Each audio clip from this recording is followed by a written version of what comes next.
कि जहाँ पे मतलब उर्दू बहुल एरिया है तो वहाँ पे उर्दू ज़रूर लागू करना चाहिए था, और बंगला भी जहाँ बहुल एरिया है चिन्हित करके उसको करना चाहिए था, और ज्योग्राफी जैसे सब्जेक्ट को ह्यूमैनिटी में ज़रूर शामिल करना चाहिए था, और साइंस के जो कोर सब्जेक्ट्स हैं 3-4 उनको लागू करना चाहिए था, और कॉमर्स को करना चाहिए था। जो एलिट फैमिली के बच्चे हैं उनको लाभ मिलेगा। जो ग्रामीण एरिया के बच्चे हैं, डाउन टू अर्थ हैं, या जो बहुत मतलब हाशिए पे खड़ा समाज है, उसके बच्चों का तो इसमें भविष्य नहीं अच्छा दिख रहा है। उन्होंने एक थंबनेल बना दिया कि 5,000 शिक्षकों की बहाली। अब 3700 और 5,000 में फ़र्क नहीं है, 1,300 सीट बहुत बड़ा सा फर्क होता है, मतलब 1.5 गुना कर दिया आप सीधे। कि अगर आप, मुझे लगता है कि मेरे साथ इंजस्टिस हो रहा है तो हम अदालत के शरण में जा सकते हैं, हम शांतिपूर्ण तरीके से अपना धरना प्रदर्शन कर सकते हैं, प्रतिरोध हम सरकार के विरुद्ध जता सकते हैं अपने अधिकार के लिए। सब जगह सीट, सब जगह, हर विषय में, हर महाविद्यालय में सीट खाली है, तो फिर बहाली क्यों नहीं करवा रहे? तो उसके लिए परमानेंट बहाली का बात चल रहा है। लेकिन मुझे लग रहा है कि उसके लिए भी बिहार के डिग्री कॉलेजों में क्या अभी तक घमासान जारी है असिस्टेंट प्रोफेसर की नियुक्ति को लेकर? वैसे तो तमाम सवाल हैं जिसके जवाब देने के लिए हमारे साथ पटना यूनिवर्सिटी के प्रोफेसर और बिहार पुलिस सेवा यानी कि बीपीएससी के टॉपर और एक्स डीएसपी से रहे हैं अखिलेश सर मौजूद हैं, जो छात्र हित में और तमाम मुद्दों पर अपनी बातों को बेबाकी से रखते हैं। उनका आज हम चर्चा करेंगे विस्तार से। बहुत बहुत स्वागत है सर। थैंक यू ताज, आपका भी बहुत बहुत स्वागत है। सबसे पहला सवाल सर मेरा ये है कि आपसे चर्चा तो होती रहती है कि क्या बिहार के 2 से 11 डिग्री कॉलेजों में मात्र 6 विषय के जो है फैकल्टीज़ की बहाली की जाएगी, तो ये क्या न्याय संगत है या मात्र 6 ही विषय की पढ़ाई होगी? देखिए, ये मतलब अगर प्राइमरी फेसिया देखिए, सरकार को केवल डिग्री कॉलेज शुरू करनी थी तो उन्होंने आनंद फानंद में कर दिया, लेकिन इसको हम पूर्ण न्याय संगत नहीं मानते हैं, क्योंकि बहुत सारे ऐसे अभ्यर्थी हैं जो कि वो साइंस भी पढ़ना चाहते हैं, तो साइंस का कोई सब्जेक्ट नहीं है। बहुत सारे ऐसे अभ्यर्थी हैं कॉमर्स भी पढ़ना चाहते हैं जो रूरल बैकग्राउंड, क्योंकि ये रूरल एजुकेशन को प्रमोट करने के लिए, जो रूरल एरिया के बच्चे उनको हायर एजुकेशन की तरफ प्रमोट करने के लिए ये कॉन्सेप्ट लाया गया है, ताकि वो कम से कम ग्रेजुएट हों, फिर आगे पोस्ट ग्रेजुएशन के लिए वो यूनिवर्सिटी जाएंगे। तो अब ये जो बच्चे हैं ग्रामीण परिवेश में, वो साइंस में जब एडमिशन लेना चाहेंगे तो उनको डिग्री कॉलेज कोई काम का नहीं आएगा, वो अगर कॉमर्स पढ़ना चाहेंगे तभी कोई काम का नहीं आएगा। इवन जो ह्यूमैनिटीज़ में भी हम लोगों ने देखा है कि जो पॉपुलर सब्जेक्ट्स हैं, जैसे ज्योग्राफी बहुत पॉपुलर सब्जेक्ट है, वो उसको भी नहीं रखा गया है। कुछ लैंग्वेजेस हैं जैसे कि उर्दू बहुत हमारा सेकंड स्टेट लैंग्वेज है, उसको भी तरजीह नहीं दिया गया है, बंगला है उसको भी नहीं दिया गया है। तो कुछ लिमिटेड जगहों में मेरा मानना था कि जहाँ पे मतलब उर्दू बहुल एरिया है तो वहाँ पे उर्दू ज़रूर लागू करना चाहिए था, और बंगला भी जहाँ बहुल एरिया है चिन्हित करके उसको करना चाहिए था, और ज्योग्राफी जैसे सब्जेक्ट को ह्यूमैनिटी में ज़रूर शामिल करना चाहिए था, और साइंस के जो कोर सब्जेक्ट्स हैं 3-4 उनको लागू करना चाहिए था, और कॉमर्स को करना चाहिए था। क्योंकि जब आप मान लीजिए कि डिग्री कॉलेज में 6 सब्जेक्ट कर सकते हैं तो बाकी और 5-6 सब्जेक्ट कर सकते हैं आप, कोई बहुत बड़ा उसके लिए अलग से तूफान नहीं मचना है, क्योंकि नीतिगत मामला है और थोड़ा इंफ्रास्ट्रक्चर का थोड़ा सा आपको और बढ़ाना पड़ेगा, 5-6 क्लासरूम और बढ़ाने पड़ेंगे, उससे ज़्यादा तो कुछ नहीं। टीचर तो आप ऑलरेडी अपॉइंट कर ही रहे हैं तो वो भी हो जाता।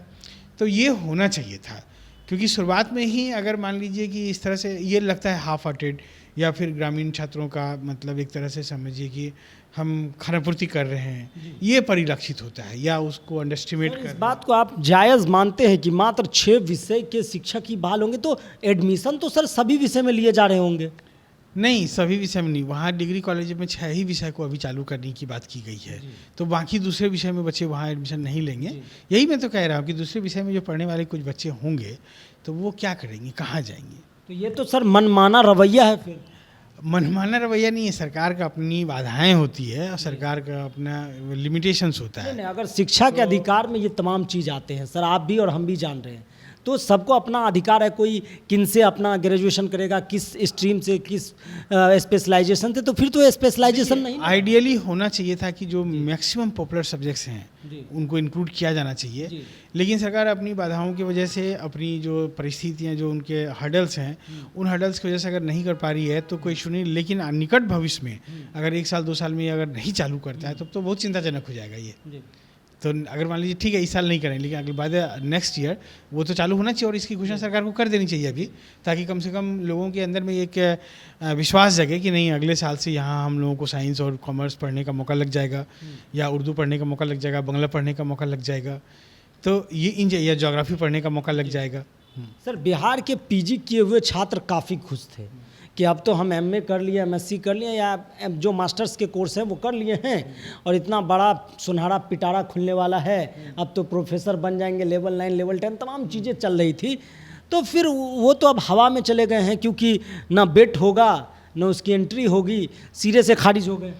देखिए अभी जो वर्तमान पैटर्न लाया गया है ना, मतलब चाहे एज का मामला हो या एलिजिबिलिटी क्राइटेरिया का मामला हो, तो बिहार की जो मूल निवासी स्टूडेंट हैं, मूल निवासी स्टूडेंट का मतलब जो बिहार का बच्चा है दिल्ली यूनिवर्सिटी में पढ़ रहा है तो हम उसको उतना मूल नहीं मानते हैं। जो ये कहने का मतलब यहाँ के स्टेट यूनिवर्सिटीज़ में पढ़ाई कर रहे हैं, वैसे बच्चों के लिए अभी जो बहाली का पैटर्न आया है उसमें समझिए रास्ता बहुत कठिन है, उनका मतलब नहीं के बराबर रास्ता है, क्योंकि नेट मिनिमम एलिजिबिलिटी है। तो जो स्टेट यूनिवर्सिटीज़ में नेट के चलन बहुत कम है, बेट हुआ नहीं। अगर सरकार बेट लेती पहले तो उनको ज़रूर मौका मिलता, वो भी अपनी दावेदारी प्रस्तुत कर पाते। और पीएचडी मतलब होते होते में इतना एज हो जाता है कि वो वैसे भी एलिजिबल नहीं है। तो एलिजिबिलिटी इस तरह से तय हुआ है कि जो एलिट फैमिली के बच्चे हैं उनको लाभ मिलेगा, जो ग्रामीण एरिया के बच्चे हैं, डाउन टू अर्थ हैं, या जो बहुत मतलब हाशिए पे खड़ा समाज है, उसके बच्चों का तो इसमें भविष्य नहीं अच्छा दिख रहा है। यानी कि हम ये कह सकते हैं कि जो ग्रामीण परिवेश के लोग हैं, जो घर से निकलकर अपने जगहों से, गांव से एमए करते हैं, जो जिसके लिए एक उम्मीद जगी थी, तो सीधा सीधी वो एक तरह से नकार दिए गए। हाँ, मतलब जो पैटर्न है उसमें वैसा बहुत कम बच्चा को मतलब मौका मास को नहीं मिल पाएगा। तो ये तो एकदम क्लियर कट है, मास में वही लोग आएंगे जो एलिट कैटेगरी के लोग हैं, जो उनका मतलब पहले से संपन्न, हाँ, जो संपन्न लोग हैं, एजुकेशन को अपना संपन्नता से आगे बढ़ाए हैं, बड़े यूनिवर्सिटी से पढ़ाई किए हैं, तो बहुत जागरूक हैं उनका पर परिवार, तो वैसा लोग ही इसमें मतलब समझिए कि सक्षम हो पाएगा। और मैं देख भी पा रहा हूँ जो लोग मुझसे कांटेक्ट कर रहे हैं गाइडेंस के लिए, तो वो ज़्यादातर एलिट फैमिली के बच्चे हैं। मेरा एक सवाल और है सर, कन्फ्यूज़न भी है, क्योंकि 3 जुलाई से 15 जुलाई तक फॉर्म भरे जा रहे हैं, 3600 प्लस सीट है। मेरा एक सवाल ये है कि उसमें जो इंटरव्यू है, सब कह रहे हैं कि वीडियो रिकॉर्डिंग करके इंटरव्यू है, ये बात सही है क्या? नहीं, देखिए उसमें समझने का फेर है। कह रहे वीडियो रिकॉर्डिंग नहीं, देखिए वीडियो रिकॉर्डिंग क्या है, उसमें एक शब्द लिखा है कि जो इंटरव्यू होगा, मतलब इंटरव्यू के दरमियान में जो टीचिंग आपको करने बोला जाएगा, तो इंटरव्यू बोर्ड आपको बोलेगा, बोर्ड रहेगा और आपको बोलेगा कि आपको कुछ पढ़ाएं टॉपिक। जैसे हम लोग भी जब बीपीएससी से आए थे 2014 की बहाली में, तो हमें भी बोला गया था कि बोर्ड पे आपको एक टॉपिक पढ़ाएं। तो एक टॉपिक शुरू किए, तो फिर कुछ देर सुनने के बाद बोले दूसरा और एक टॉपिक पढ़ाएं आप। तो अब उस समय में वीडियो रिकॉर्डिंग नहीं था उसका। तो अब इस बार ये किया गया है कि उस जो पढ़ाएंगे अभ्यर्थी, तो उनका एक रिकॉर्डिंग होगा और बाय नेम उनका रखा जाएगा। समझ गए कि कल को कोई आदमी अगर मान लीजिए किसी भी तरह की दावेदारी प्रस्तुत करते हैं कि नहीं मुझे मेरे साथ इनजस्टिस हुआ है, तो मुझे लग रहा है कि उसी चीज़ को कट करने के लिए ये वीडियो रिकॉर्डिंग किया जाएगा। ऐसा नहीं है कि वीडियो रिकॉर्डेड वीडियो लेके जाना है वहाँ चलाना है, वैसा नहीं है। यानी लोगों को लग रहा है कि हम पढ़ाएंगे, वीडियो रिकॉर्डिंग करेगा फिर देखेगा। नहीं, वैसा नहीं है। मतलब वो हो सकता है कि अगर मान लीजिए कि कई बार बोर्ड मेंबर्स के बीच में कॉन्फ्लिक्ट हो जाए मार्किंग को लेके, तो वो लोग उसको रिपीट करके बाद में देख सकते हैं, तो अपनी सुविधा के लिए। हाँ, तो ये इस तरह से समझना है, ऐसा नहीं समझना कि कोई रिकॉर्डेड वीडियो लेके जाना है, वैसा नहीं। कई बार मतलब मैं देखता हूँ कि लोग सोशल मीडिया में कुछ भी लिख दे रहे हैं या न्यूज़ कुछ भी बना दे रहे हैं। अभी मैंने देखा एक बहुत वैल्यूएबल न्यूज़ एजेंसी है जिसमें शायद पहले आप काम करते थे, उन्होंने एक थंबनेल बना दिया कि 5000 शिक्षकों की बहाली। अब 3700 और 5000 में फ़र्क नहीं है, 1300 सीट बहुत बड़ा सा फर्क होता है, मतलब 1.5 गुना कर दिया आप सीधे। तो इस तरह का मतलब खबर को केवल लिक्विडिटी बनाने, आकर्षक बनाने के लिए लोग कुछ भी झूठ बोले जा रहे हैं। तो ये चीज़ें नहीं होनी चाहिए। पत्रकार को इन सब चीज़ों में थोड़ा मतलब संयम रखना, पत्रकारों को संयम रखना चाहिए, सर का संदेश। लेकिन मेरा एक सवाल और है सर, एपीआई को लेकर भी काफ़ी ऊहापोह की स्थिति है, कैलकुलेट नहीं कर पा रहे हैं लोग कि कितना नंबर एपीआई क्या। देखिए इसमें भी मतलब मैं बार बार कहता हूँ, जितने भी अभ्यर्थियों ध्यान से सुनिए आप लोग, कि आप लोग सबसे पहले तो जो 23 पेज का वो अधिसूचना है जो मतलब विज्ञापन में, उनको डाउनलोड कीजिए, प्रिंट निकालिए उसका, मोबाइल पे मत देखिए, मोबाइल में एक पेज देखिएगा दूसरा निकल जाएगा।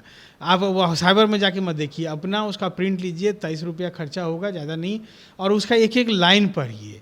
एपीआई कैलकुलेट करने के लिए पूरा उसमें दिया, मैं ब्रीफ में बता देता हूँ। सबसे पहले कैलकुलेशन में जो दिक्कत आ रही है वो 10th और 12th का मार्क्स में आ रहा है। तो जैसे 10th में आपका जो भी परसेंटेज है, सपोज कीजिए आपने 60% मार्क्स स्कोर किया है 10th में, तो आप उसको 60 को गुना कीजिए 10/100 से। तो 60 या गुना 10/100 कीजिएगा तो आएगा 6, यानी आपका 60% नंबर पे 6 नंबर मिलेंगे।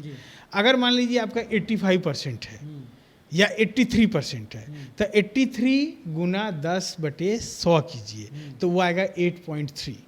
ये हो गया 10वां का कैलकुलेशन, बहुत ईजी है कैलकुलेशन है, मतलब थोड़ा सा ज़्यादा गुना करना पड़ेगा आपको 12वीं का जो 12th का मार्कशीट है। 12th के मार्कशीट में मान लीजिए 70% मार्क्स स्कोर किया, तो 70 गुना 13/10 तो वो आएगा 9.1, क्योंकि 13 गुना जब आप कीजिएगा 70 तो हो जाएगा 910, अब भागा लगाइएगा 100 से, तो 9.1 आएगा, तो वो 9.1 होगा स्कोर।